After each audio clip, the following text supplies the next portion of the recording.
Selamat pagi anak-anak, salam sejahtera untuk kita semua. Bagaimana kabar kalian di sana? Semoga baik-baik dan sehat selalu. Nah, pada hari ini, pada pertemuan kali ini, Bapak akan melanjutkan materi terkait bagaimana revolusi hijau di Indonesia. Nah, pada pertemuan kali ini kita akan membahas bagaimana teknologi-teknologi yang sudah dikembangkan oleh bangsa Indonesia dari berbagai bidang seperti transportasi, kemudian juga dari kedirgantaraan dan juga telekomunikasi dan informasi serta arsitektur dan juga konstruksi. Nah, untuk lebih jelasnya silakanlah kalian simak video Bapak berikut ini. Kali ini kita akan masuk ke subpokok bagian yang B, itu adalah teknologi-teknologi yang sedang dikembangkan oleh pemerintah Indonesia. Ya, jadi yang pertama itu adalah teknologi transportasi. Nah, untuk teknologi transportasi itu dibagi menjadi 3, yaitu adalah teknologi transportasi darat. Nah, mengenai teknologi transportasi darat, di sini perkembangannya yang dilakukan oleh pemerintah Indonesia pada waktu itu dimulai dari tahun 1945, ya lebih tepatnya itu adalah pada tanggal 28 September 1945. Nah, teknologi transportasi darat ini adalah difokuskan itu adalah jalur transportasi kereta api. Ya, jadi pada tanggal tersebut pengelolaan kereta api diserahkan yang awalnya dimiliki oleh pemerintah kolonial Belanda diserahkan kepada pemerintah Indonesia. Nah, di tahun 1953 terjadi dieselisasi perkeretaapian Indonesia. Jadi maksudnya di sini adalah pembaruan-pembaruan yang dilakukan oleh pemerintah Indonesia terhadap perkeretaapian di Indonesia pada waktu itu. Nah, 10 tahun berikutnya, pada tahun 1963, semua kereta api publik yang ada di Indonesia itu dikelola dalam satu perusahaan yang diberi nama PNKA, atau kepanjangan dari Perusahaan Negara Kereta Api. Nah, 10 tahun berikutnya, tahun 1973, PNKA berganti namanya menjadi Perusahaan Jawatan Kereta Api yang kita kenal dengan namanya PJKA. Nah, perkembangan kereta api juga terus-menerus mengalami perkembangan dan juga perkembangan. Kemudian tahun 1991 PJKA kembali lagi berganti nama, berubah namanya menjadi Perusahaan Umum Kereta Api yang dikenal dengan namanya disingkat dengan namanya Perumka. Kembali lagi Perumka berubah namanya menjadi PT Kereta Api Indonesia, jadi PT KAI kalau sekarang. Ya, jadi kalau kalian bisa lihat di logonya, dalam hal ini perusahaan kereta api di Indonesia itu sudah berbentuk PT lagi, jadi bukan berupa perusahaan jawatan. Ya, kenapa terjadinya perubahan hal tersebut? Ini juga terkait bagaimana situasi dan kondisi dari pemerintahan pada waktu itu. Nah, masih terkait dengan transportasi darat, jadi tanggal 31 Juli 1995 pemerintah mencoba meresmikan penggunaan kereta api ekspres yang bernama Agro Bromo dan juga Agro Gede. Nah, yang ini dapat dikatakan dua kereta api yang memiliki kecepatan di atas kereta api lainnya. Jadi perusahaan kereta api dalam PT KAI mencoba untuk membuat pembaruan terhadap kereta api itu sendiri. Nah, kecepatan dari Agro Bromo dan juga Agro Gede ini adalah 120 km per jam. Jadi kalau bisa dikatakan ini memang membantu untuk meminimalisir waktu untuk menuju tempat tujuannya. Jadi biasanya itu adalah lalu lintasnya hingga ke wilayah Jogja ataupun di Jawa Tengah saat itu.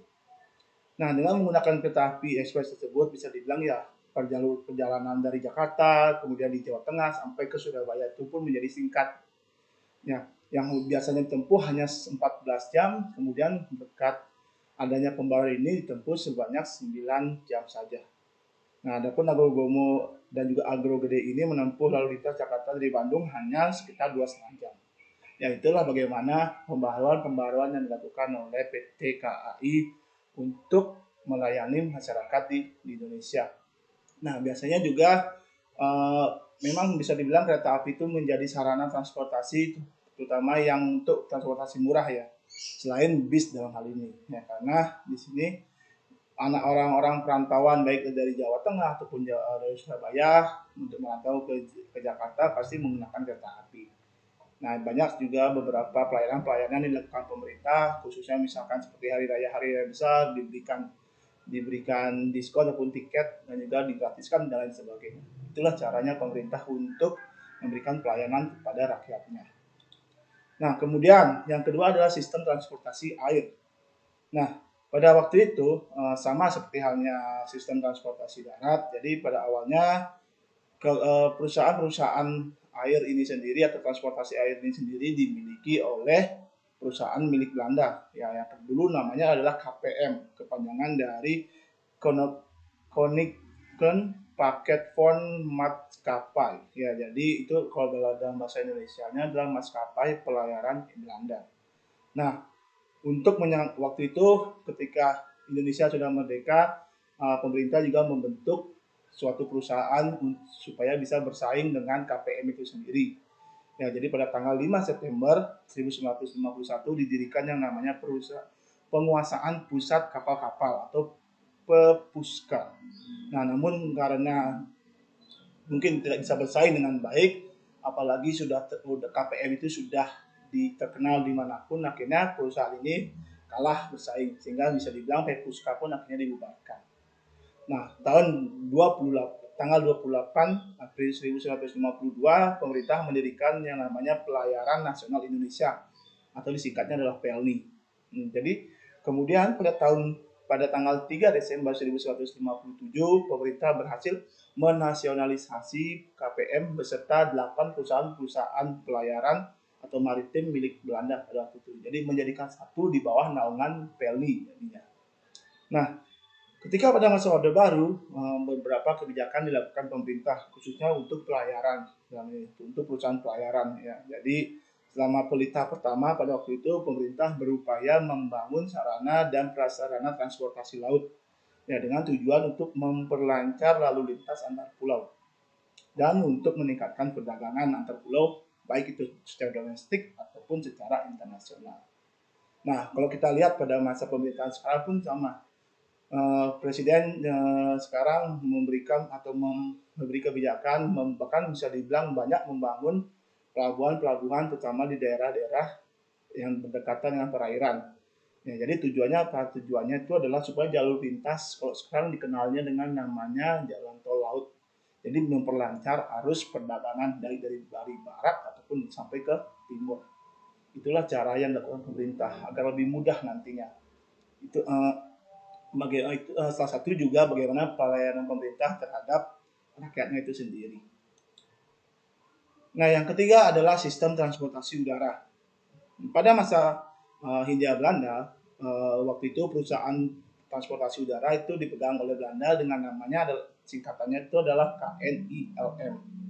Nah, pada tahun 1949 kemudian KLM ini menyerahkan pelaksanaannya kepada Garuda Indonesia. Jadi di sini selain KNILM kemudian berganti namanya menjadi KLM.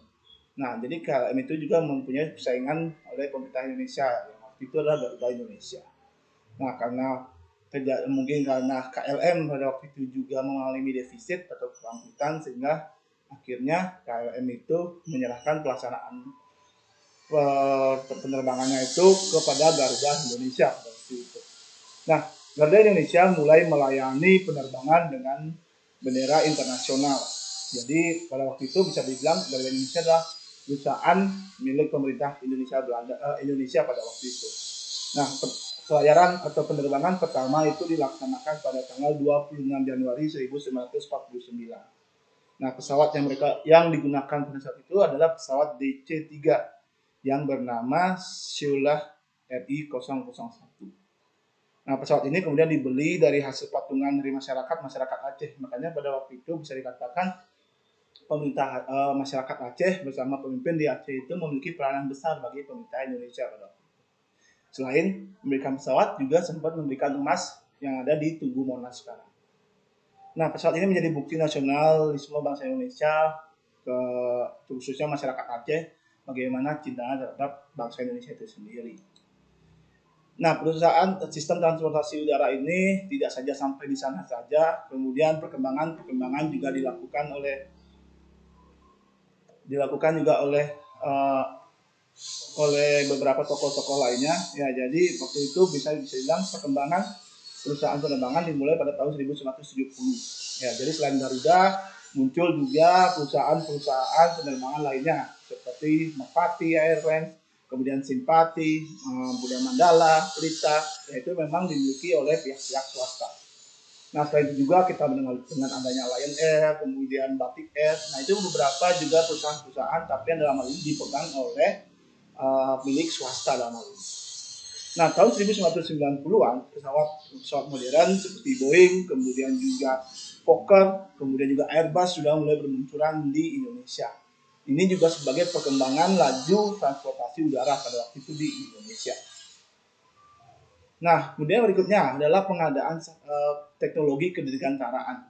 Nah, teknologi kedirgantaraan itu terkait berbagai macam. Salah satunya itu adalah pengadaan satelit. Nah, kalau kalian ketahui, satelit itu dibagi menjadi dua. Ada satelit alam dan juga ada satelit buatan. Nah, kalau satelit alam itulah satelit yang memang dimiliki oleh masing-masing tata surya kita. Jadi kalau bumi itu pasti satelit alamnya itu adalah bulan. Nah, sedangkan setiap negara-negara itu pasti memiliki satelit buatannya sendiri-sendiri atau masing-masing. Apapun kegunaan satelit ini biasanya itu adalah untuk telekomunikasi dan juga informasi dalam hal ini. Nah, pada tanggal 8 Juli 1976, jadi Indonesia meminta bantuan kepada Amerika melalui roket Amerikanya yang bernama roket Hughes HS-333 meluncurkan satelit pertamanya. Ya, jadi satelit pertamanya itu adalah satelit Palapa A1. Jadi milik Perumtel. Ya, sekarang Perumtel ini berganti namanya menjadi Telkom. Ya, nah kemudian inilah yang menjadi pemicu awal dimulainya teknologi satelit, dalam hal ini teknologi telekomunikasi dan informasi bangsa Indonesia pada waktu itu. Nah, setelah itu jika bisa ditotalkan hingga sekarang kurang lebih sudah 13 satelit yang sudah diorbitkan oleh pemerintah Indonesia. Ya, jadi kalau mungkin kalian malam hari apakah dia sempat melihat seperti bintang jatuh, itu mungkin apa bisa dibilang satelit kah ataukah bintang jatuh beneran, itu juga karena memang di luar angkasa sana satelit itu bermacam-macam, ada ya pertebaran bisa dibilang. Ya. Nah, masih terkait dengan teknologi kedirgantaraan, kita masuk kepada industri pesawat terbang. Ya, sebagai bagian dari sistem transportasi udara, waktu itu pemerintah Indonesia juga mencoba ingin membangun perusahaan-perusahaan, terutama perusahaan pesawat terbangnya.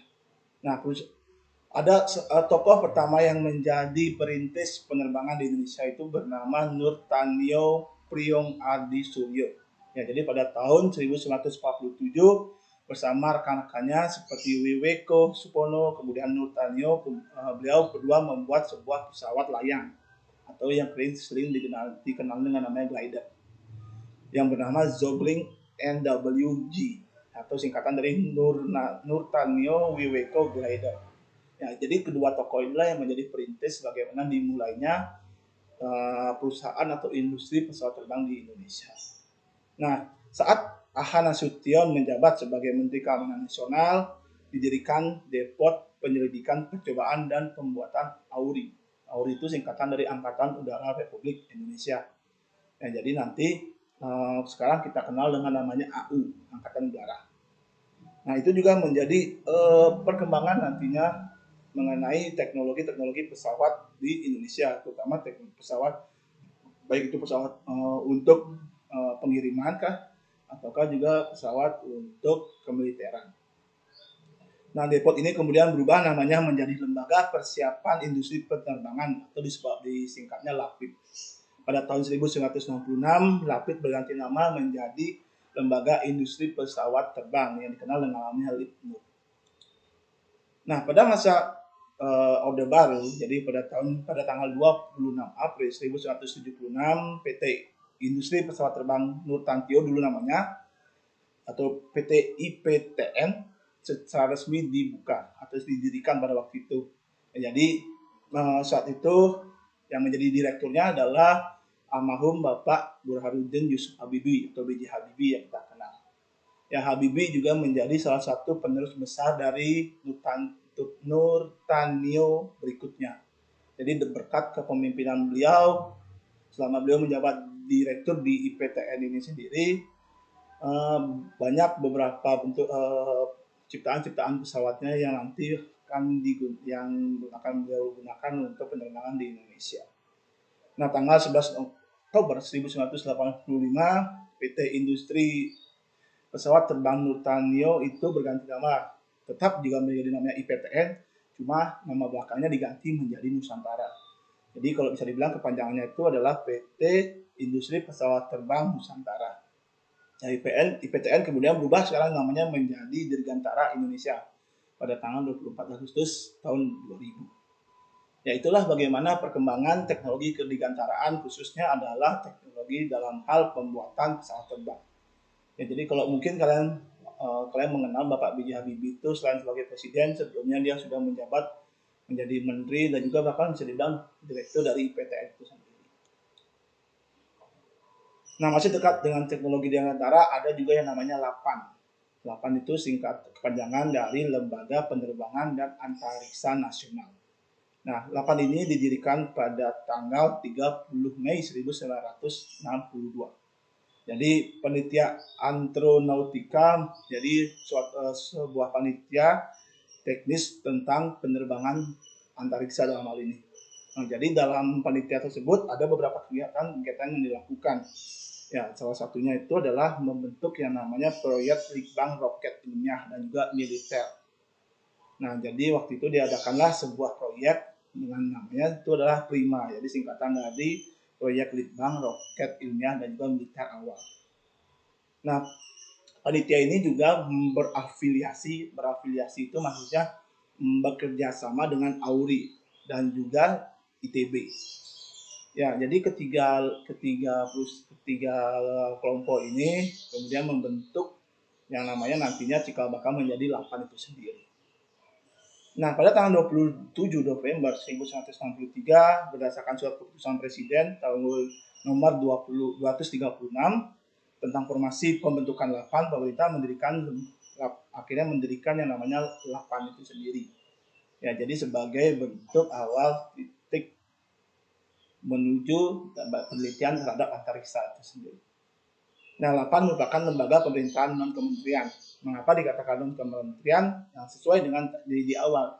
Jadi lebih kepada penelitian.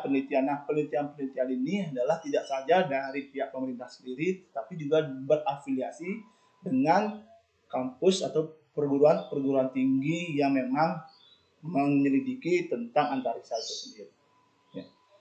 Nah, ruang lingkup LAPAN itu adalah terbagi menjadi dua, yaitu adalah pengembangan teknologi dan pemanfaatan penginderaan jauh, kemudian juga pemanfaatan sains atmosfer, iklim, dan juga antariksa. Ya, jadi kalau mungkin kayak seperti GPS, pencarian jalan, data, dan lain sebagainya, itu juga memang ada hubungannya dengan LAPAN. Nah, itulah bagaimana tugas dari kegiatan LAPAN itu sendiri. Nah, terkait masih juga bagian yang teknologi kedirgantaraan, kita kenal ada namanya Bako Surtanal. Ya, Bako Surtanal itu adalah kepanjangan dari Badan Koordinasi Survei dan Pemetaan Nasional. Nah, Bako Surtanal ini adalah bisa dibilang suatu panitia, apa bisa dibilang awalnya itu adalah panitia, di mana pada awal kemerdekaan itu dibentuk suatu dewan dan direktorium pengukuran dan penggambaran peta Indonesia. Ya, ini juga sangat penting nantinya bagi kelangsungan wilayah di Indonesia. Ya, biasanya tujuannya apa? Tujuannya itu untuk tidak diambil oleh negara-negara tetangga. Itulah makanya tujuan itu pembuatan peta atau wilayah di Indonesia pada waktu itu. Nah, pada tanggal 2 September 1965, badan ini kemudian dibubarkan dan diganti oleh suatu komando survei dan juga pemetaan nasional atau disingkatnya namanya Kosurtanal, dan juga berubah lagi namanya menjadi Dewan Survei dan Pemetaan Nasional, disebut namanya Desurtanal. Ya, mungkin memang agak sedikit aneh sih, tapi memang itulah bentuk dari sebuah nama perusahaan tersebut. Nah, tanggal 7 Oktober 1969 pemerintah kemudian membentuk yang namanya organisasi Bako Surtanal itu sendiri. Ya, sebagai apa? Seperti yang saya sampaikan tadi di awal, tujuan dari Bako Surtanal itu adalah untuk pembuatan pemetaan wilayah-wilayah yang ada di Indonesia, terutama adalah wilayah-wilayah yang berdekatan dengan negara-negara tetangga. Nah, bagian yang D adalah teknologi informasi dan komunikasi. Nah, teknologi informasi dan komunikasi itu menjadi sebuah eh, teknologi yang memiliki peranan penting bagi perkembangan bangsa Indonesia pada waktu itu. Ya, jadi kalau mungkin bisa dimulai ketika pada masa perjuangan kemerdekaan ya, atau bisa dengan pergerakan nasional. Nah, pada masa itu teknologi informasi dan juga komunikasi yang ngetren bisa dikatakan itu adalah surat kabar. Ya, surat kabar menjadi suatu cara bagi tokoh-tokoh Indonesia untuk menyebarluaskan cara menuju kemerdekaan Indonesia.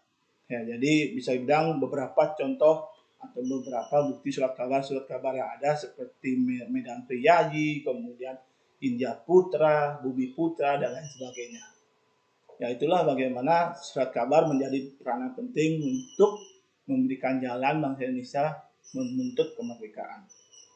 Nah, berlanjut uh, tidak saja, jadi bisa dibilang informasi mengenai surat kabar tidak saja stuck sampai di sana, kemudian mengalami perkembangan sejak ditemukannya radio.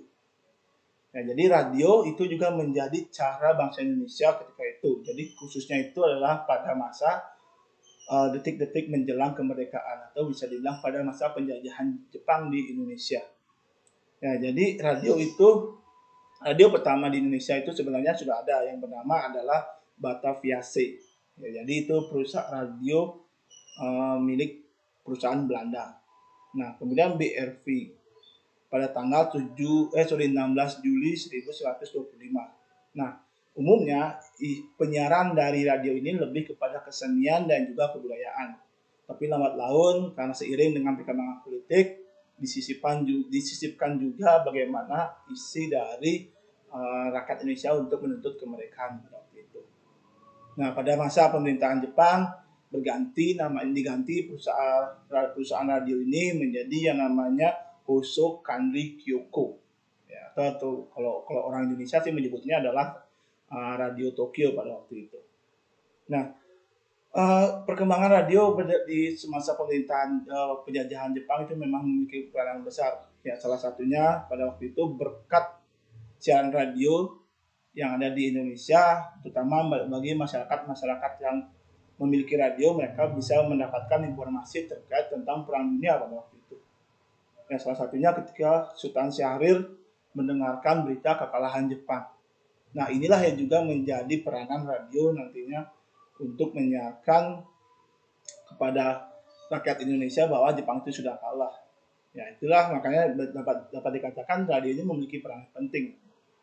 Nah, pada masa kemerdekaan itu peranan radio juga masih tetap memiliki peranan penting. Jadi pada waktu itu Radio Tokyo atau Hosokan di Kyoko ini diambil alih oleh pemerintah Indonesia.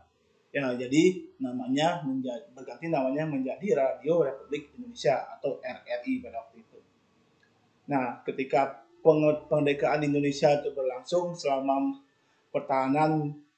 mempertahankan kemerdekaan itu, radio juga dijadikan sebagai alat untuk mempropaganda kebijakan pemerintah Presiden Soekarno pada waktu itu.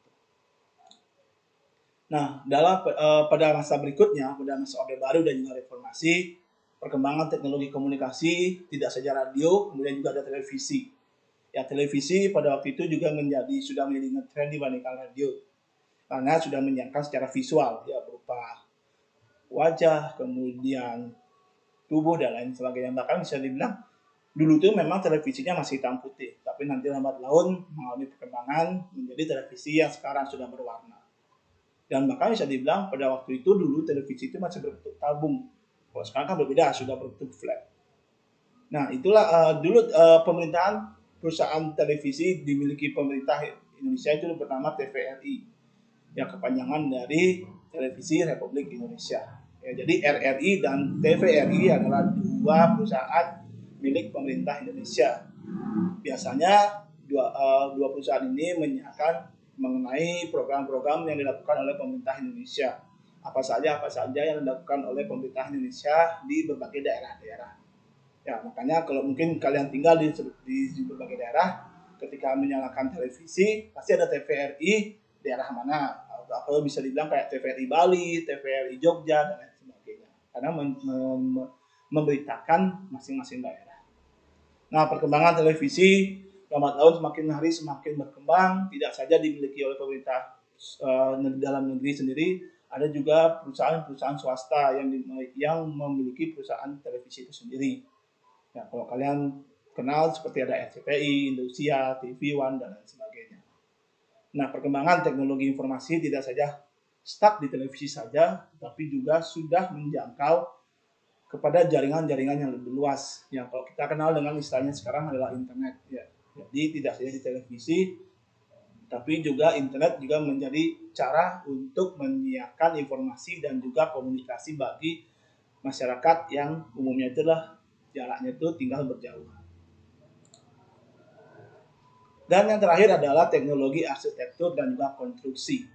Nah, perkembangan teknologi arsitektur dan juga konstruksi juga mengalami perkembangan yang besar, terutama itu dilakukan pada masa-masa setelah kemerdekaan, bisa dibilang. Ya, jadi setelah proklamasi kemerdekaan, teknologi arsitektur kita memiliki seorang presiden pertama itulah yang berbackground itu adalah seorang insinyur. Jadi Soekarno banyak menuangkan ide-ide tentang bangunan-bangunan yang ada di Jakarta itu dari idenya sendiri. Ya, contohnya kalian bisa lihat Stadion Gelora Senayan sekarang, kemudian juga Bundaran HI, beberapa patung-patung yang dibuat oleh Soekarno itu adalah berdasarkan ide dan ide-idenya dia sendiri. Ya, jadi pada waktu itu memang sifat atau bentuk dari bangunan-bangunan itu lebih bersifat kontemporer atau bisa dibilang lebih modern lah, bisa dibilang. Ya. Nah, tokoh-tokoh arsitektur atau arsitek yang memiliki peranan besar di Indonesia itu seperti Presiden Soekarno yang tadi saya katakan, kemudian Fredrik Silaban, kemudian juga ada Sujudi, kemudian ada Han Awal, kemudian ada Sudiatmoko, bahkan juga dari Bali ada yang namanya Cokorda Raka Sukawati. Ya, ini apa saja peranan-peranan beliau nanti akan saya terangkan di slide berikutnya. Nah, jadi seperti yang saya katakan tadi, Presiden Soekarno banyak memberikan sumbangan ide mengenai bentuk arsitektur yang ada di Jakarta pada waktu itu sebagai pusat ibu kota. Nah, kemudian Fredrik Silaban juga dikenal sebagai perancang bangunan Masjid Istiqlal yang ada di Jakarta. Ya, jadi mungkin kalian pernah ke Jakarta, kalian tahu betapa megahnya masjid tersebut. Nah, kemudian juga karya-karya patung-patung monumental juga itu berkat sumbangan dari Presiden Soekarno. Nah, kemudian juga selain arsitektur dan juga konstruksi, kita juga mengenal dua tokoh yang besar pada waktu itu yang bernama Sudiatmoko dan juga Cokorda Raka Sukawati. Nah, peranan Sudiatmoko pada waktu itu beliau adalah seorang penemu dari cakar ayam. Apa itu cakar ayam? Jadi cakar ayam itu adalah teknologi konstruksi di mana pembangunan tiang-tiang dalam bangunan-bangunan tinggi dan besar itu ditaruh di tanah yang berlumpur atau yang tidak padat. Nah, bagaimana bentuk cakar ayam itu? Mungkin kalian bisa lihat di fotonya atau nanti kalian bisa setting nanti di internet kalau misalkan tidak jelas. Jadi biasanya ketika kita membangun bangunan, kita lihat dulu jenis tanahnya kan. Nah, kalau tanahnya padat tidak perlu dibuatkan cakar ayam, tapi kalau ingin dibuatkan cakar ayam tidak masalah. Nah, tapi ketika dibuat seperti di rawa-rawa, di daerah berlumpur, otomatis kan tanahnya agak sedikit labil. Nah, cakar ayam inilah menjadi peranan penting nantinya supaya bangunan-bangunan ini tidak cepat roboh ataupun retak. Ya, itulah bagaimana peranan seorang Sudiatmoko pada waktu itu membangun beberapa tiang-tiang, terutama tiang-tiang listrik ya, karena kalau kalian lihat kan tiang-tiang yang ada di beberapa tempat yang listrik kan besar dan juga tinggi, membutuhkan pegangan dasar itu lebih kuat. Nah, itulah makanya pada waktu itu beliau tuh menemukan teknik tersebut. Nah, kemudian tokoh yang kedua itu adalah Cokorda Raka Sukawati. Nah, seorang Bali, arsitek Bali dalam hal ini beliau menemukan yang namanya teknologi Sosro Bahu. Apa itu maksudnya teknologi Sosro Bahu? Teknologi Sosro Bahu itulah suatu teknologi pembangunan konstruksi jalan raya atau jalan layang, di mana jalan layang ini bisa digerakkan sebanyak 90 derajat. Ya, jadi biasanya pembangunan jalan layang itu khususnya itu teknik ini digunakan di atas jalan-jalan yang padat lalu lintasnya atau ramai. Nah, maka dari itu pertama dibuatkan dulu tiang penyangganya, ya, kemudian di dalam tiang itu ada sedikit roda, bisa dibilang nanti rodanya ini akan kemudian dipasangkan di atasnya itu adalah pegangan dari jalan layang itu sendiri. Nah, pegangan inilah yang nanti akan bergerak sebesar 90 derajat. Ya, tujuannya apa? Tujuannya itu supaya bisa nantinya yang diminta oleh kontraktor itu sendiri.